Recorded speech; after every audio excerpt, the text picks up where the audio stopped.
नमस्कार साथियों, मैं डॉक्टर दीपक सिंह बादल आपके मध्य में पुनः उपस्थित हूँ हिंदी व्याकरण भाग के अंतर्गत उपसर्ग विषय को लेकर। तो आइए शुरुआत करते हैं आज के बेहद महत्वपूर्ण सेशन की। उपसर्ग से अभिप्राय। उपसर्ग का अभिप्राय शब्द निर्माण प्रक्रिया से है। ये यौगिक शब्द कहलाते हैं, अर्थात उपसर्ग भी क्या है, शब्दों के योग से बनते हैं। जैसे निर्बल शब्द का निर्माण बल शब्द में निर उपसर्ग जोड़ने पर हुआ है। दो सार्थक शब्दों के मेल से बना शब्द यौगिक शब्द कहलाता है। यानी यौगिक शब्द वही होगा जो दो शब्दों के योग से बनेगा, और शब्द भी कैसे होंगे, सार्थक होंगे। हिंदी में यौगिक शब्दों की रचना के प्रमुख साधन इस प्रकार हैं। शब्दों से पूर्व लगने वाले अक्षर या अक्षर समूह को उपसर्ग कहते हैं। यानी ऐसा अक्षर या अक्षर समूह जो किसी भी शब्द के पूर्व में लगेगा, पूर्व यानी कि पहले, उसे हम उपसर्ग कहते हैं। ये शब्दों से पूर्व लगते हैं और शब्दों के पूर्व लगने के बाद में नए शब्द का निर्माण करते हैं। उपसर्ग के जुड़ने पर अर्थ परिवर्तन या विशेषता आती है। सीधी सी बात है, यदि किसी शब्द में कोई नया शब्द जुड़ेगा तो उसमें अर्थ परिवर्तन अवश्य आएगा। उपसर्ग अंग्रेजी के प्रेफिक्स का हिंदी पर्याय है, यानी कि अंग्रेजी में इसको प्रेफिक्स कहते हैं और हिंदी में इसे उपसर्ग कहते हैं। यह एक शब्दांश है जिसका स्वतंत्र प्रयोग नहीं किया जाता है। आइए जानते हैं अब हम उपसर्ग का अर्थ क्या है। संस्कृत का शब्द उपसर्ग, यानी जो उपसर्ग शब्द है ये किस भाषा का है, संस्कृत भाषा का है।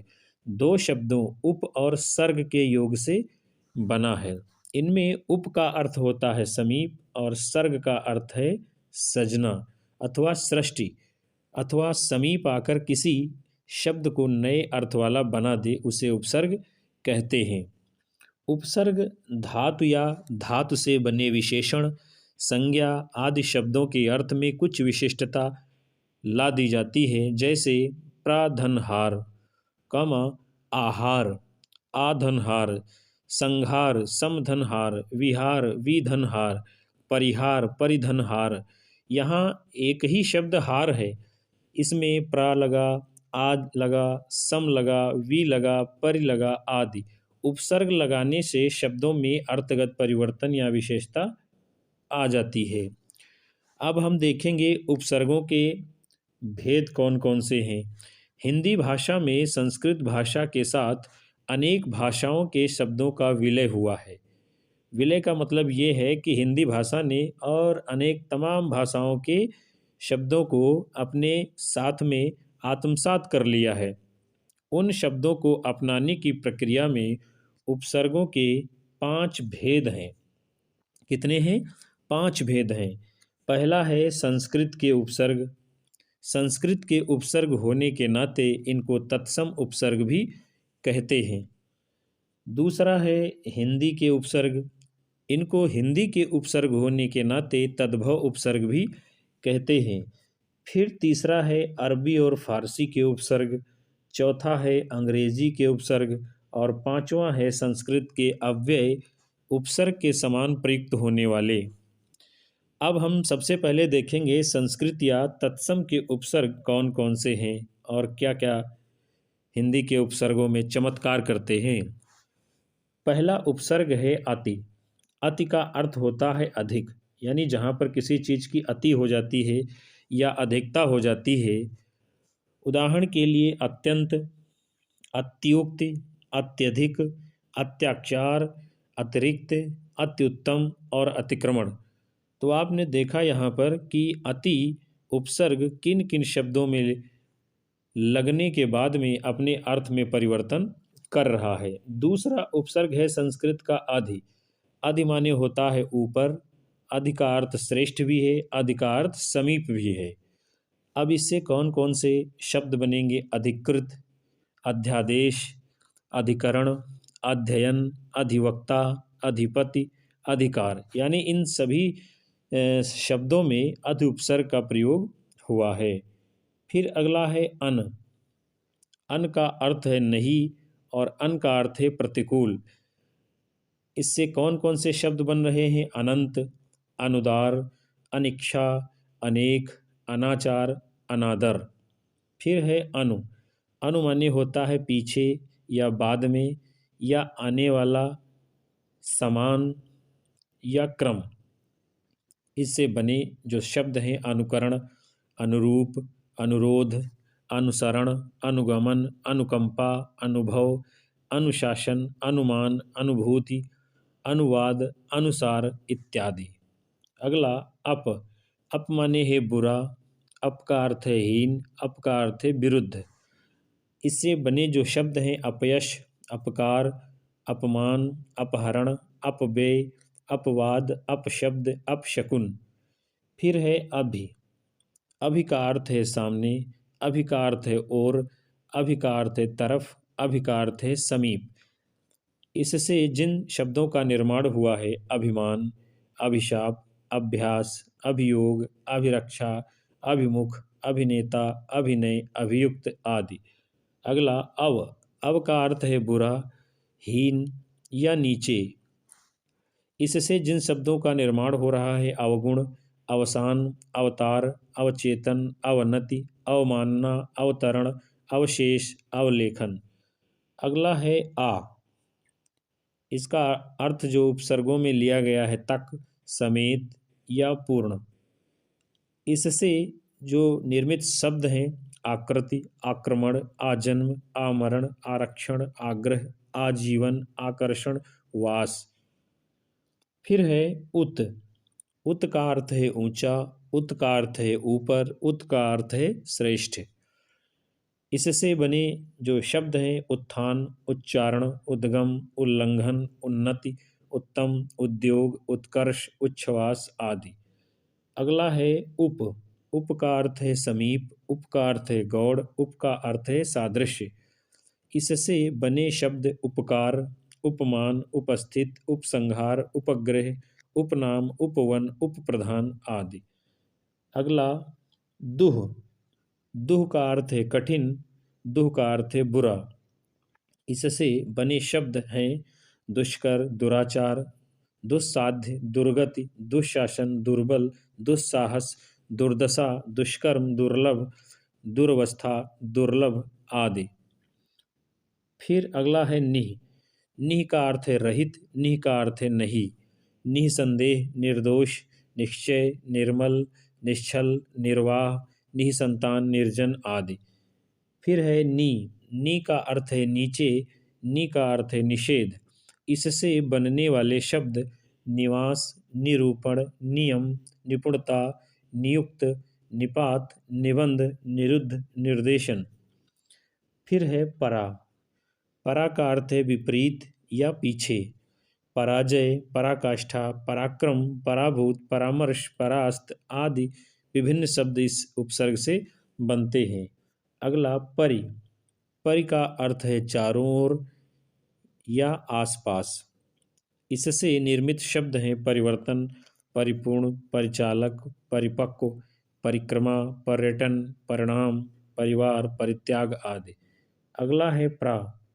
इसका अर्थ है अधिक या आगे। प्रलय, प्रयोग, प्रसिद्ध, प्राचार्य, प्रयत्न, संस्थान, प्रबल, प्रताप, प्रभार। अगला है प्रति। इसका अर्थ है विरुद्ध या सामने या और। इससे बनने वाले शब्द हैं प्रत्यक्ष, प्रतिरूप, प्रतिवादी, प्रतिरोध, प्रतिध्वनि, प्रतिदिन, प्रतिकूल, प्रतिनिधि आदि। फिर अगला है वि उपसर्ग, जिसका अर्थ है विशिष्ट या विगत या भिन्न। इससे बनने वाले शब्द हैं विशिष्ट, विपक्ष, विवाद, विभाग, विकार, विशुद्ध, वियोग, विरोध, विनाश, विजय आदि। अगला सम, जिसका अर्थ है अच्छा या पूर्णता या साथ। इससे बनने वाले शब्द हैं संसर्ग, संपूर्ण, संयम, संलाप, संगीत, संशय, संबोधन, संकल्प, संहार। अगला है सु। सु का अर्थ है सुंदर या अच्छा। सुकर्म, सुगम, सुयोग, सुबोध, सुपुत्र, सुवर्ण इत्यादि। अब हम देखेंगे हिंदी या तद्भव के उपसर्ग। पहला उपसर्ग है आ। इसका अर्थ है अभाव या निषेध। इससे बनने वाले जो शब्द हैं वो हैं अमर, अथाह, अभाव, अभय, अचेत, अछूत। दूसरा है अप। अप का अर्थ है आधा। इससे बनने वाले शब्द हैं अधकचरा, अधपका, अधमरा, अधजला आदि। अगला है अन। अन का अर्थ है अभाव या निषेध। अनबन, अनबोल, अनजान, अनमोल, अनहोनी, अनपढ़ आदि शब्द इस उपसर्ग से बनते हैं। फिर है उन। उन का अर्थ है कम। 39, 29, 59, 49 इस उपसर्ग से बनने वाले शब्द हैं। फिर अगला उपसर्ग है औ। औ का अर्थ है रहित। इससे जो शब्द बन रहे अवगुण, अवतार, अवघट आदि। फिर है का या कु उपसर्ग, जिसका अर्थ है बुरा। इससे बनने वाले शब्द हैं कपूत, कुसंग, कुचाल, कुचक्र आदि। फिर है क्या चौ। चौ माने चार। इससे बनने वाले शब्द हैं चौतरफा, चौगुना, चौपाया, चौराहा, चौपाई, चौमासा इत्यादि। अगला है दू। दू का अर्थ है निषेधवाची, जैसे दुबला, दोपहर आदि। फिर है नी। नी का अर्थ है रहित, जैसे निहत्था, निडर, निरोध, निकम्मा, निपुता, निरोग आदि। अगला है पर। पर यानी दूसरी पीढ़ी का, जैसे परदादा, परपोता, परनाना, परदादी इत्यादि। फिर है भर। भर का अर्थ है पूरा, जैसे भरमार, भरपेट, भरपूर, भरसक। फिर है बिन। बिन का अर्थ है बिना, जैसे बिन ब्याही, बिन देखे, बिन जाने, बिन मांगे इत्यादि। अगला है सा या सु। सु माने अच्छा। सपूत है, सुचाल है, सरस, सुडौल, सुघड़, सगोत्र, सुलभ, सुदूर, सुजन आदि। इसके बाद में अब हम देखेंगे विदेशी उपसर्ग। हिंदी में विदेशी उपसर्ग भी काफ़ी प्रचलन में है। उर्दू, अरबी, फारसी तथा अंग्रेजी के कुछ उपसर्ग हिंदी में प्रयुक्त होते हैं। ये उपसर्ग हिंदी भाषाओं के शब्दों के साथ प्रयोग किए जाते हैं, जिन्हें हिंदी में ज्यों का त्यों स्वीकार कर लिया जाता है। अरबी और फारसी के उपसर्ग। उपसर्ग है अल। अल का अर्थ है निश्चित। इससे बनने वाले जो शब्द हैं वो है अलबेला, अलमस्त आदि। फिर है खुश। खुश का अर्थ है अच्छा। इससे बनने वाले शब्द हैं खुशबू, खुश दिल, खुश किस्मत, खुश मिजाज आदि। फिर है दर। दर का अर्थ है में, दरअसल, दरकार, दरमियान आदि। फिर है कम। कम का अर्थ है थोड़ा या हीन। इससे बनने वाले शब्द हैं कमज़ोर, कम अकल, कम कीमत, कम खर्च आदि। फिर है गैर। गैर का अर्थ है अलग, जैसे गैर जरूरी, गैर हाजिरी, गैर मौजूदगी, गैर कानूनी। फिर है ला। ला का अर्थ है बिना, जैसे लापरवाह, लाइलाज, लावारिश, लाजवाब। फिर है बा। बा का अर्थ है के साथ, जैसे बखूबी, बगैर, बदौलत, बनाम आदि। फिर है बद। बद का अर्थ है बुरा, जैसे बदनाम, बदबू, बदमाश, बदसूरत, बदतमीज आदि। फिर है बा। बा का अर्थ है साथ, जैसे बाइज्जत, बाकायदा, बावजूद, बाअदब। फिर है बे। बे का अर्थ है बिना, जैसे बेकसूर, बेरहम, बेईमान, बेनकाब। फिर है ना। ना का अर्थ है नहीं, जैसे नासमझ, नाराज, नापसंद, नालायक आदि। फिर है हम। हम का अर्थ है समान, जैसे हमशक्ल, हमदर्द, हमसफ़र, हमवतन आदि। फिर है हर। हर का अर्थ है प्रत्येक, जैसे हर रोज, हर पल, हर साल, हर दिन आदि। ये आपने देखा अरबी और फारसी के उपसर्ग। अब हम जानेंगे अंग्रेजी के कौन कौन से उपसर्ग हैं जिसको हिंदी के उपसर्गों ने या हिंदी भाषा ने ग्रहण कर लिया है। उपसर्ग है चीफ। चीफ का अर्थ है प्रमुख, आप भी जानते होंगे, जैसे chief minister, chief justice, chief secretary आदि। फिर है जनरल। जनरल का अर्थ है प्रधान, जैसे जनरल मैनेजर, जनरल सेक्रेटरी आदि।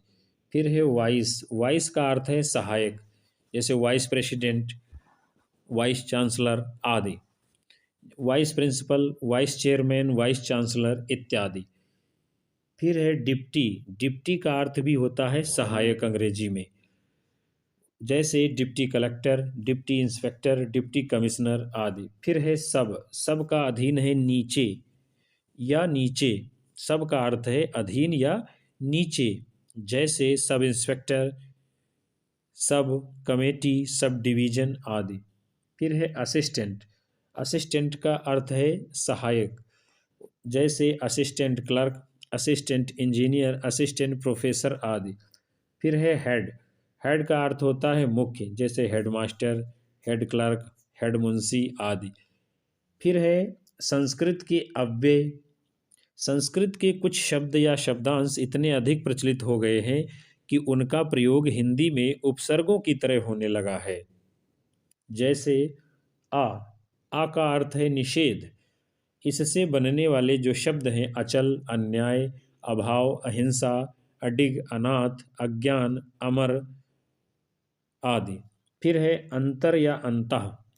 इससे बनने वाले शब्द जो हैं अंतर्मुखी, अंतःकरण, अंतर्जातीय, अंतःपुर, अंतर्राष्ट्रीय, अंतरात्मा, अंतर्देशी, अंतर्धान, अंतर्निहित आदि। अगला है अधः। अधः का अर्थ है नीच, जैसे अधोगमन, अधोलिखित, अधःपतन, अधोमुखी, अधोगति, अधोगामी। फिर है कु। कु का अर्थ है बुरा, जैसे कुयोग, कुख्यात, कुरूप, कुकृत्य, कुपुत्र, कुपात्र इत्यादि। फिर है चिर। चिर का अर्थ है बहुत देर, जैसे चिरकाल, चिरपरिचित, चिरस्थायी, चिरकुमार, चिरजीवी, चिरायु आदि। फिर है पुनर् या पुनः, जिसका अर्थ है फिर। उदाहरण के लिए पुनर्कथन, पुनर्निर्माण, पुनर्जन्म, पुनरुक्ति, पुनर्विवाह, पुनरुद्धार इत्यादि। फिर है पुरा। पुरा का अर्थ है पुराना या पहला, जैसे पुराकल्प, पुरातत्व, पुरातन, पुरावृत्त आदि। फिर है प्राक या पाग, जिसका अर्थ है पुराना, प्राककर्म, प्रागवैदिक, प्राक्तन, प्रागैतिहासिक आदि। फिर है बहिर या बहिष, जिसका अर्थ है बाहर, जैसे बहिर्मुखी, बहिर्गमन, बहिष्कार, बहिरंग इत्यादि। फिर है सत, जिसका अर्थ है अच्छा, जैसे सत्कर्म, सद्भाव, सद्गति, सत्कार, सत्पुरुष, सदाचार, सज्जन, सत्संग इत्यादि। फिर है सम। सम का अर्थ है बराबर, जैसे समकोण, समभाव, समकालिक, समकालीन आदि। फिर है सह। सह का अर्थ है साथ, जैसे सहकारी, सहगान, सहमति, सहभागी, सहपाठी, सहचर आदि। फिर है सु। सु माने अच्छा, जैसे सुयोग, सुमति, सुकर्म, सुपात्र, सुपुत्र, सुधर्मा आदि। फिर है स्वा। स्वा का अर्थ होता है अपना। उदाहरण के लिए स्वचालित, स्वावलंबन, स्वतंत्र, स्वभाव, स्वदेश, स्वतेज, स्वराष्ट्र, स्वजन, स्वरचित आदि। फिर है अगला शब्द उपसर्ग स्वयं। स्वयं का अर्थ है अपना। इससे बनने वाले जो शब्द हैं स्वयं सेवक, स्वयंभू, स्वयंवर, स्वयं